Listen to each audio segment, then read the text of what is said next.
Well, hi Achievers, hi, I'm back with 41 Years of Meals of Boone, and that is being uploaded out of order. You guys see some differences, like literally today is the day I also uploaded, recorded Day Leclerc to marry Sheikh. I did that this morning, then I went out and I had my hair cut. Today's the 17th of April. So, yes, so it's a bit more vum in this department because they blow dried it. They've got that thing with the holes around things, and not really my style. I'm more of a wash my hair and go kind of girl. So I'm also doing it this week too. So, but anyway, as it is the 41 Years of Mills and Boone, I went back to the Sheikh, if you will. And this one here is by Kate Walker, Destined for the Desert King. The Mills and Boone Modern. And let me read the blurb on the back. Okay. A queen of convenience. There's no doubt that their marriage is one of convenience and political manoeuvring, but shy, beautiful Aziza El Afrem secretly hopes that her husband, the boy she once idolized, remembers something of the closeness they shared as children. Except Sheikh Nabil bin Rashid Al Sharifa is far from the boy he used to be. The weight of loss and power has changed him beyond recognition. Where once there was a woman generosity, now only a ruthless passion burns. He'll give Aziza everything except his love. But as pressure to produce an heir mounts, can there be more than duty than the marriage bed? Okay, so hope we got that. So what happened is that 10 years prior to this, Nabil's wife was killed on their wedding day. She was assassinated, and left him with a scar. Okay, and since then he's just been running his kingdom, doing the best what he can. But obviously, yeah, he's lonely. He's lonely. All his friends are now coupled and settling down, and he's like the godfather to like many of them. But everyone is on him now because essentially to get married and produce an heir. And here we go. Right. In a gesture that was so much of a habit he barely noticed these days, he lifted a hand to rub the side of his face where a scar marked his cheekbone. The wig concealed by the thick black beard he had grown intent to disguise it. I did, it worked. The white line that scowled through his skin was still there, at the mark of Cain every time he looked into the mirror reminded him, left it with a scar on his face. Okay, so he's kind of feeling sorry for himself. He's at his party, it's in his palace, and that's when he meets Aziza, okay, or Zia. Now, she's kind of sneaked away. She's there with her sister, who's the pretty one in the family. And she just sneaked away to the balcony to look out and get some air. She's not really like an experienced kid when you're the younger sister, basically being the maid. If you're just being forced to be a maid. And the fact is, okay, that Nabil's mental health is also kind of a little bit precarious too. Because people wanted him to find another wife. But what actually happened to his first wife is really, really hanging over him. Here's a bit here. But how they meet though, this is pure Mills and Boone. Shamila? That's his ex. He didn't believe in ghosts, and yet something spoke to him. Your pardon, Sheikh. Her hands steeped together came out to touch her forehead as she lowered her head in a salute of respect and submission.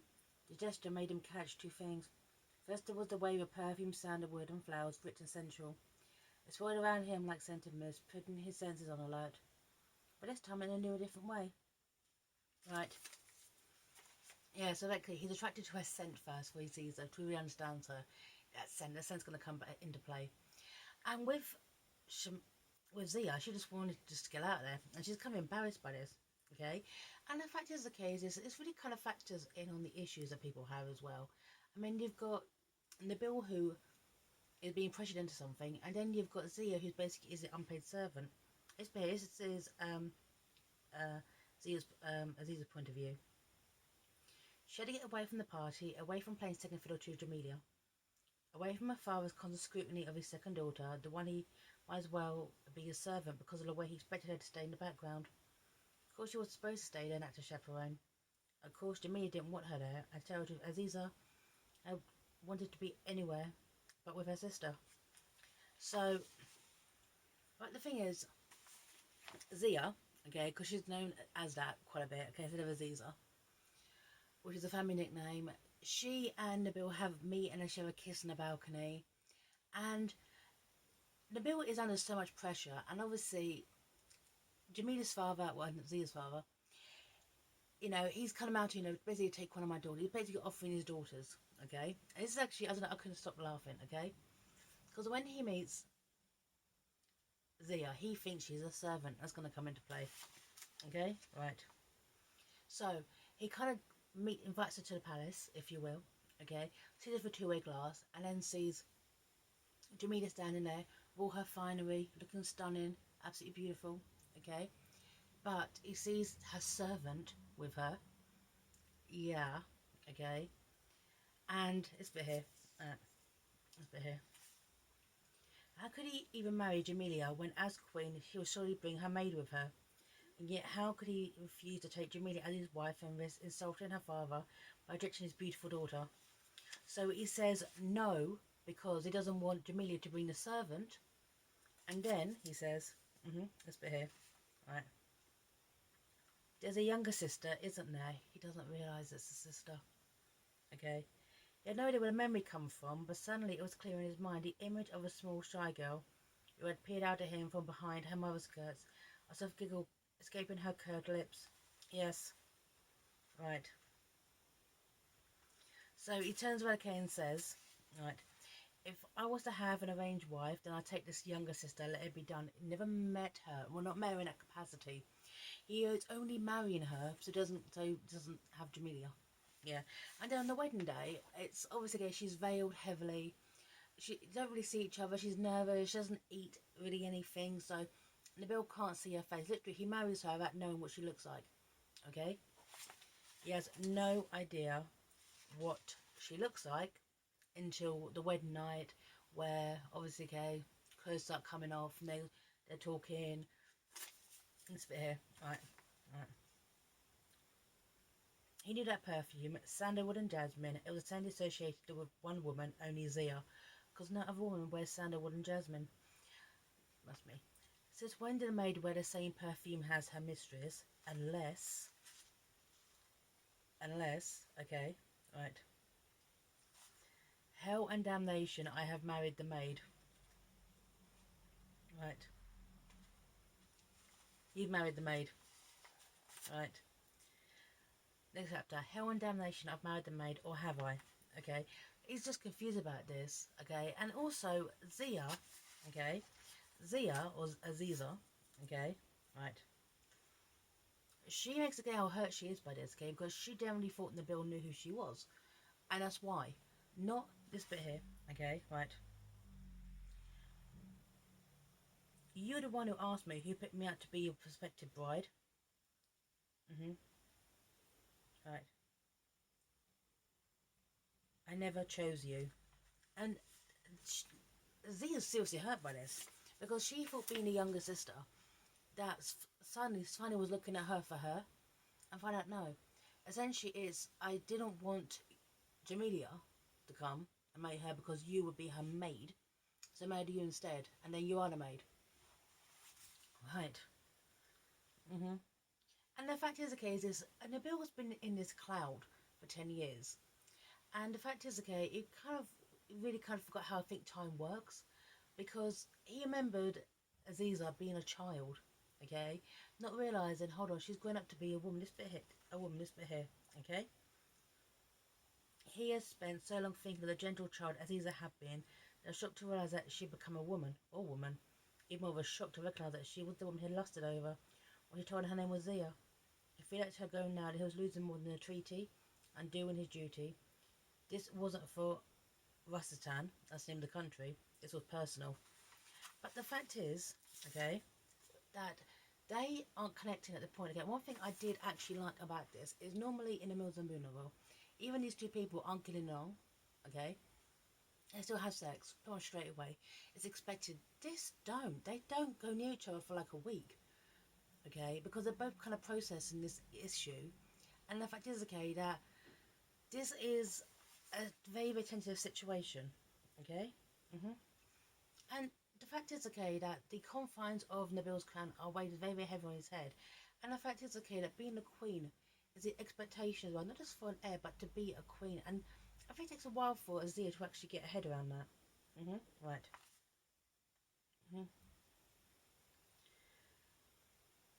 Aziza or Zee were one the same, but it seemed he started to question whether the meeting on that balcony had been as it appeared, or something else. He knew what he wanted to think, but what he wanted he only had shown in the past, that where women were concerned, he was a fool and a blind one at that. And that's a really good thing as well to think about too. I mean, the level of manipulation Neil was going through, he's paranoid, and the thing is, his paranoia sounds justified after what he's been through. Okay, first wife assassinated, um, left him scarred, it left him mentally with a lot of mental pain, and yet he has to process this. Right. But the fact is, okay, even with all the issues though, Aziza shows proves that she has the capacity to be the shaker or queen. Here you go. Right. Now it's weird, okay, because the word shaker is used less than queen. Is quite interesting. Mm-hmm. She says that being queen to everyone in the country, but not to the only man who mattered. She even had to be at his side during the planned 6 days of celebrations that marked the royal wedding. Just as a queen, treated as a queen, knowing that soon as they returned to her suite, she would once be more like Cinderella, turned back into the insignificant maid she had once claimed to be, never being anything to the bill but a source of suspicion, never knowing if he was going to renounce and hand her back to her father in disgrace. But the thing is this, is the fact is that, once again, the issues between these two characters quite feel, because as Zia feels disappointed okay, that the bill's not going near her, but at the same time, okay, he's kind of processing what he thinks happened, and above all, okay, he's not forcing her to do anything that she's not comfortable with. This is a place which is actually quite enlightened compared to a lot of how Eastern cultures are depicted in Mills and Boon novels. Okay? Right. And the fact is that Nabil being an only child, he's never understood okay dynamics of siblings. And the fact is okay, being a spare has really, really deeply affected Zia. So that's why okay, when she felt that Nabil had chose her, she felt elated, not I chose it by mistake. Mm-hmm. Display a situation where it works for daughters too, perhaps even more so. My father always wanted a son, he didn't get one. He had 2 daughters. The first one was special. She might not have been a son and heir, but she was a beauty who could be married off for a great bride price, being honoured to the family, and Jamila was exactly that. She always had suitors flocking to her, not me, or the second daughter, a disappointment. Right. How could anyone see it as a disappointment, Nabil asked softly. You did. How far and damnation I've married the maid, she quoted hotly. She still calls them out on it. She still really, really calls them out on it. Okay? Right. Right.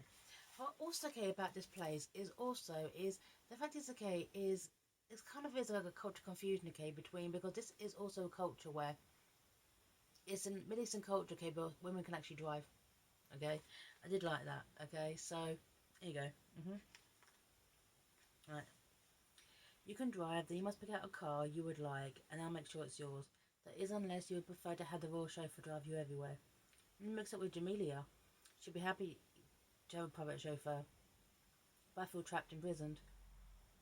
Then I cannot have my wife feeling like a prisoner. I've not spent the last 10 years dragging Rastan into the 21st century to let that happen. Yet you prepared to go through a traditionally arranged marriage, Aziza reflected. Once it seemed that Nabil was a blend of enlightened and primitive. It was a heady combination, one that made her blood heat just to think of it. I actually like that. They're enlightened in some places of their culture. Women can drive, and I'm assuming it didn't confirm that they can vote. Okay, yet arranged marriages are still going on. It's kind of culture confusion. I actually would like to see more of this kingdom. The different dynamics, okay, between how the genders and how that worked. No, I'm actually giving some positives here. I actually like that kind of thing. The fact is that Kate Walker is not afraid to call out this fictional Middle Eastern culture on their own gender politics and hypocrisy. No, that actually is quite enlightened. And the thing the case is, when it comes to, okay, I mentioned Bill's mental health as well, okay, right, is that the fact is that he caused himself of emotion due to what happened, but the fact is that Aziza still sees herself as a broodmare. She even says, okay, right, and the fact is that he's just struggling to admit he loves this woman after being haunted in the past. He's not saying it's perfect, but hey, that's the way it is, right? That's when she admitted to herself how much she wanted more. The bill had brought her right back down to basics again. She had to face the fact that she was a little more than one of the beautiful purebred Arrow horses in his stables. A broodmare, for value only when she was pregnant with his heir, to give good value from his childbearing hips. Right, okay. But the fact is, okay, is that sadly, okay, not saying it's right or wrong, but but the fact is that due to the politics of the situation that they're in, okay, they have to have children, okay, they've got to do their best to have children. It's a harsh dynamic, but sadly it's reality, and it's difficult in a way, okay, for Aziza to actually kind of get her head around as well. I mean, she knows what her role is in this kingdom is to provide the heirs and then the spares to the heirs, but she still feels conflicted about it. And the thing is, okay, is this is the fact not accepting your roles, but the fact is that it's a shadow of Nabil's ex-wife hanging over this. And there's one bit, okay, when Nabil's having a nightmare, okay, and he yells out his deceased wife's name, which actually winds up hurting Zia for it, okay, because in her mind she thinks that she's, Nabil's doesn't love her as her, the living one, and loves his ex-wife, when turns out the case. Turns out that the arranged marriage wasn't particularly that happy. Nabil was fooled 10 years ago, and Aziza she was executed, she was killed, assassinated, but she was carrying a child that wasn't Nabil's, okay, so here you go, it's a bit here, okay, right, right. Caesar's voice was soft, low, like a soothing balm on a barely healed wound.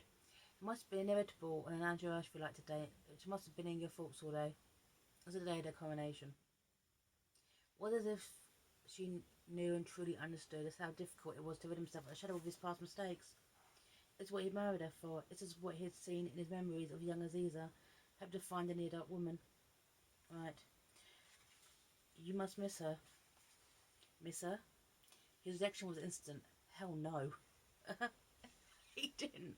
He didn't love her. He's haunted by her, mentally in a way, but he didn't love her. Okay? Not after that. He just went through with it.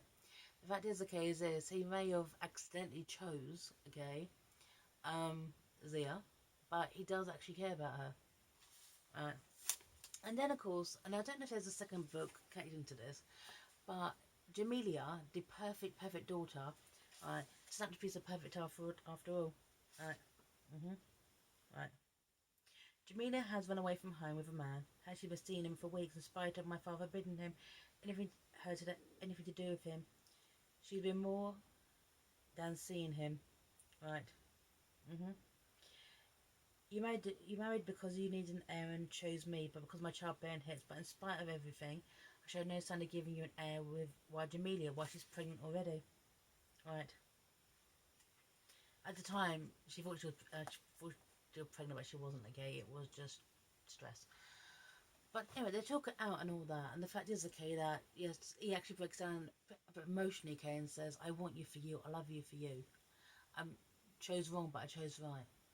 But overall, as a Motherboon novel, it's kind of trivia, but at the same time, okay, the fact is that the air that Nabil has to project doesn't match the reality. It actually has quite nice moments. And I like the fact that Kate Walker actually managed to get into the heads of both these characters and present them in, well, for being a, you know, culture like this, did not be afraid to show the hypocrisy of their culture and how it works. And it was published in 2015. So, hey. So, Destined for the Desert King by Kate Walker. I do recommend it. I actually enjoyed this one. Not perfect, but a bit different. Okay? So, sign off here. 41 years of Mills and Boone. Take care. Bye now.